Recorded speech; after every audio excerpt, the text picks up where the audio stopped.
Hello, here we are back again with the Shoe Snob unboxing video, One Take Wonders.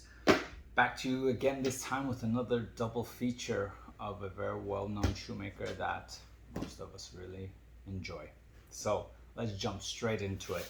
The maker that we're looking at is Gaziano Girling. Gaziano Girling is out of England, Kettering to be exact. If you didn't already see, I did a few unboxing videos ago. They're brand new, handmade, fully handmade Optimum Line. Definitely check it out. Next level shoemaking, next level shoes. Now we're just gonna look at their G&G has so many lines these days, I can't keep up. They have what's called the classic line, and then they have their, I don't know actually even what they call the kind of standard line, the line that they launched their brand with. Because they introduced the Deco line and now the Optimum line and the Classic line. So this is just the normal G&G line, the line that made them famous, the line that really showed the capabilities of shoemaking when one really puts their mind to it, of factory-made shoes. They really were the brand, I think, that inspired many other brands today to up their game in shoemaking, because they really showed what you can do when you put your passion into it. The owners are great friends of mine. I just want to say that this is purely out of passion and love for shoes. They were the brand I always admired in my journey, and the ones that I wanted to learn from. And I learned a lot from the owners. Again, good friends of mine, and I owe a lot to them. So let's take a look. All right. So the packaging, I'll just do one box and I'll open the other one quickly. The packaging is very nice. You have a beautiful kind of presentation. You have an instruction guide that just talks about Gaziano Girling and pretty much what makes their shoes, all the features, everything that the shoes comprised of. So it talks about design, comfort, made in England, upper materials, oak bark, soles, Goodyear welt, other materials, craft and tradition, the finished product, shoe care and presentation. Super smart. To be honest, I've been wanting to do this with my brand for years. I've just never gotten around to typing this thing out. G&G was very smart to do this because I believe this is necessary. I think sometimes people don't know what they buy, they don't understand what they're getting. They need to read all these things to kind of just get a grasp of it. It's cool being enamored by a great design or a high price so that you can fit a certain lifestyle. But truly knowing what you're buying is, you know, it's also smart to understand why you're paying what you're paying for and what you're getting in return for what you're paying for. So that's a good little pamphlet. Gotta kick my butt in gear to do my own. All right, so we got beautiful felt like velour felt like bags lined with the same as the inner and the outer. They're obviously going to protect your shoes very well, which they should when they're this nice and expensive. Again, you have another layer of protection with another kind of velour felt bag that is two-sided, protecting the shoes. Let's take a look at these beauties here. Yowza. Spare set of laces. This was the coolest thing. Not the coolest thing. This is a very smart thing that I found. So I don't even know what this material is called. I feel like I'm forgetting English today. It's like a foam type divider, but this is really good because, you know, when you buy G&G's shoes, I think some of them come with shoe trees. Shoe trees make them heavy. Shoe trees have these edges. These edges can hit the other shoe in a shipment where the shoe's bouncing around, and this helps to protect. So something so simple yet so necessary to protect your $2,000 shoes during shipment, where, you know, the big shipping companies are tossing your boxes like whatever, like they're made of pillows. And yeah, so I love this detail. I love this material, and I think the kind of design on it is pretty cool. I don't know if you can see it, but anyway, looks like a fancy marble table design. All right, so let's grab the shoes out, stop talking. All right, good one, done. Other pair, same exact presentation, so we won't bother. Let's just show the shoes. Yes. All right. right. So here we are. Gaziano Girling shoes. Beauties. True beauties. Again, I can rant and rave. Well, not rant. I can rave all day about Gaziano Girling because they're amazing makers. They inspired me. I know they've inspired countless other brands because they make amazing shoes. So what makes them amazing? G&G's kind of flawless level of finishing. They were really kind of the pioneers to, for me, they were the pioneers to incredible finishing. Not gonna say there weren't other brands that had incredible finishing before them, but I think they took it to the next level with their introduction of the fiddleback waist, and how they designed that. And that fiddleback waist is what you see on the bottom there, and putting the V. Now, of course, they weren't the first to do this because bespoke makers had did this prior, but they were kind of the first to do this in a ready-to-wear production level shoe, and really set the way and pioneered this idea, which changed hand-grade shoemaking forever on a factory level, because other brands wanted to emulate that because it was such a cool, elegant feature.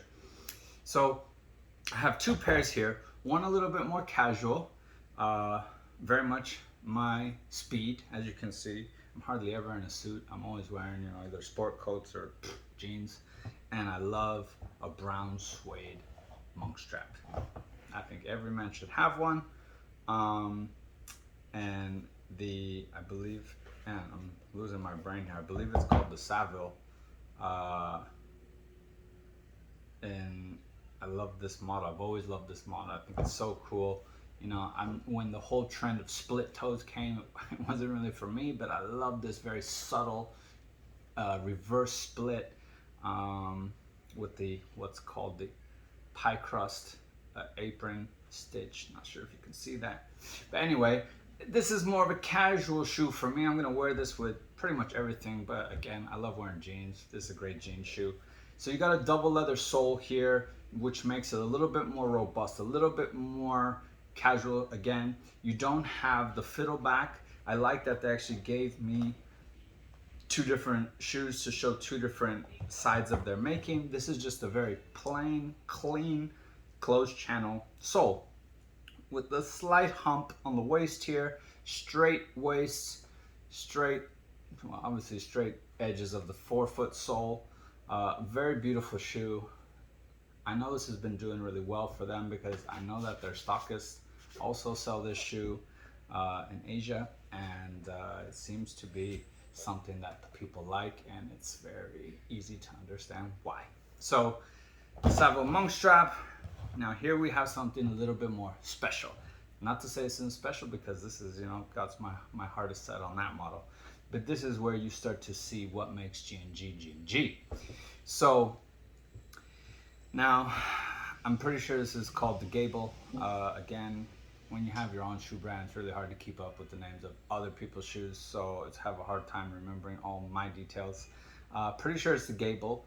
And I'm pretty sure it's that because of this defined inverted kind of V here on the toe cap. Again, another feature G&G started, the diamond kind of cap. I could be wrong. I had never seen it prior. That doesn't mean it didn't exist prior, but I had never seen it prior.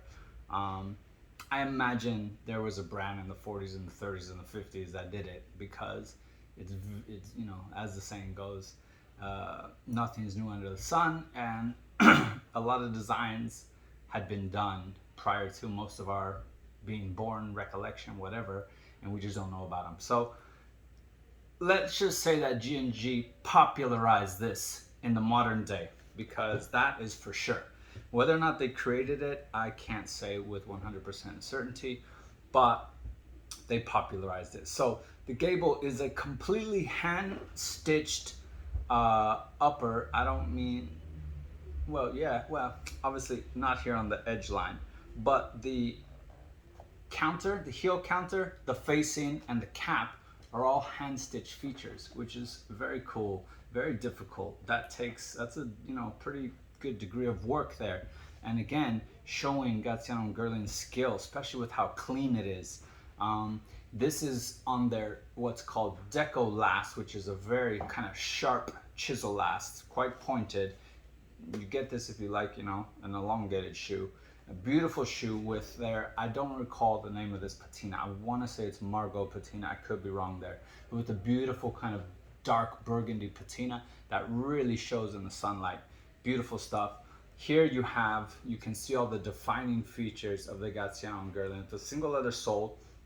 You got the beveled waist here. Nice solid heel block. I think that's about 1.125 inches, which is pretty bang on for a solid dress shoe. Beautiful finishing on the forefoot edge of the sole. You got a slight fudge wheel definition on the welt. I'm not sure if you're gonna be able to see that, but make sure to always check out my close-up detail videos as well to see more of these details up close, because here I'm really just talking about the shoes, talking about the brand. Again, with the sole, you have the beautiful viola, as they call it in Italian, fiddleback in English, detail here on the sole's waist. So beautiful stuff. Both shoes came with blue shoe trees. Pretty sure you can pick the color of your shoe trees. I don't think they're included with the shoe's price. I don't think for this line at least. I think in the higher end lines they are. I could be wrong on that as well. But anyway, just wanted to show the standard line that made G&G famous. Since they've created this line, they've done so many more things. Like I said, they have what's called the classic line, which is more of an entry price point for Gaziano Girling. I say entry price point, I think they're 500 pounds, which is like $700-800. So that's their entry price point. This is the standard line. I believe this is around 1,200 pounds. 1,000 to 1,200. I think they have different prices because of the varying degrees of handwork. And then they have more lines as well that go even higher. So definitely check out my Optimum video. Definitely check out G&G. If you're looking for the best of the best and want to put your money into a great brand that makes great shoes and has great people behind it, Gaziano Girling is definitely one of the brands I will always recommend forever, as long as I'm in the shoe industry. They're great guys. They've taught me a lot. They've taught the industry a lot. I dare say they are pioneers to the modern day best of the best of the welted shoe industry, hands down. And the proof's in the pudding. When you see the shoes, they're great. Oh, I'll quickly touch on sizing, as I always do that, and I forgot. Now, I can't recall actually. I almost felt like I wanted to try two different sizes. With G&G are being hand grade, G&G fit a little different because their shoes are actually kind of narrow-ish. So they actually fit me wonderfully well, which is great because most factory-made shoes don't. So I'm usually a 7 narrow, and in brands that make narrow type shoes like Carmina Simpson, G&G, I take just straight 7. So now in the past, I've also had a 7.5 narrow by G&G, which fit me surprisingly well, which is kind of strange. Maybe I'm just throwing too many tools in the toolbox here, a wrench in there. Anyways, that's a hand grade line. Think of this as like a Carmina Simpson and Edward Green fit. It fits on the snug side. I say take a size up. If your typical bench grade size in makers like mine, J. Fitzpatrick, Crook and Jones, most of Carmina is, let's just say 8. Most likely you're gonna need 8.5 in G&G because they fit way more hugging than most shoes, but they fit like gloves when they do fit.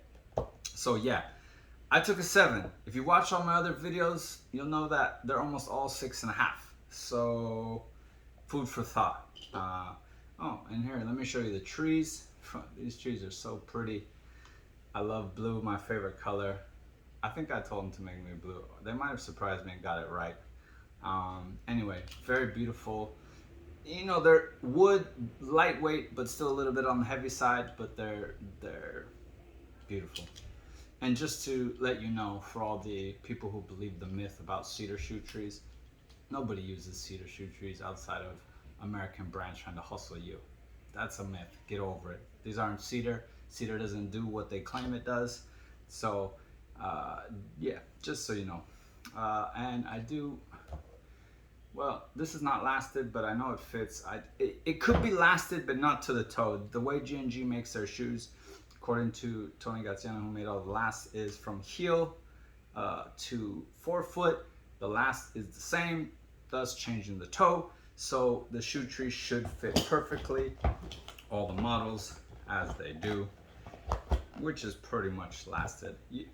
Lasted shoe trees, truly lasted shoe trees, in my opinion, are a pain. So getting as close to it without being identical is actually better. So see, this definitely fits that last identically. And you can see it was a little bit more of a struggle for me to get it in. But anyways, hope you've enjoyed this video. Definitely check out G&G. One of the top makers in the world, continuing to make exquisite shoes and setting the bar on a regular basis for new brands to up their game. Yes. Thanks for tuning in. Please do make sure to subscribe, do make sure to share, hit the like button. This is what helps build this page and help spread all the knowledge that I have to share. Thank you as always. I wish everybody a great day. Take care. Bye-bye.